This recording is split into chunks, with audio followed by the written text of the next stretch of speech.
जब एक सज्जन 45 वर्ष के थे तो उनकी पत्नी का स्वर्गवास हो गया। लोगों ने दूसरी शादी की सलाह दी। उन्होंने यह कहकर मना कर दिया कि पुत्र के रूप में पत्नी की दी हुई भेंट मेरे पास है, इसी के साथ मेरी पूरी जिंदगी कट जाएगी। पुत्र जब बड़ा हुआ तो पूरा कारोबार पुत्र को सौंप दिया। स्वयं कभी अपने दोस्तों के ऑफिस में बैठकर अपना समय व्यतीत करने लगे। पुत्र की शादी के बाद वे और निश्चित हो गए, पूरा घर बहू के हवाले कर दिया। पुत्र की शादी के लगभग एक वर्ष बाद दोपहर में खाना खा रहे थे। पुत्र भी लंच करने ऑफिस से घर आ गया था और हाथ मुंह धोकर खाना खाने की तैयारी कर रहा था। उसने सुना पिताजी ने बहू से खाने के लिए दही मांगा और बहू ने जवाब दिया कि आज घर में दही उपलब्ध नहीं है। खाना खाकर पिताजी ऑफिस चले गए। थोड़ी देर बाद पुत्र अपनी पत्नी के साथ खाना खाने बैठा। खाने में प्याला भरा हुआ दही था। पुत्र ने कोई प्रतिक्रिया नहीं दी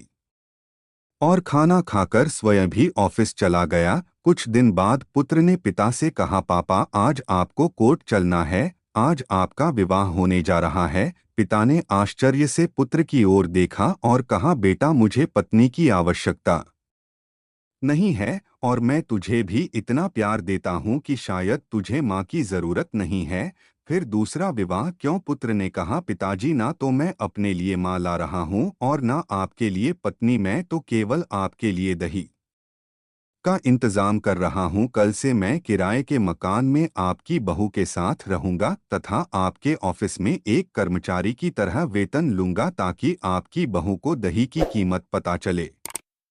इस कहानी से हमें मैसेज मिलता है कि माँ बाप हमारे लिए एटीएम कार्ड बन सकते हैं तो हम उनके लिए आधार कार्ड तो बन ही सकते हैं।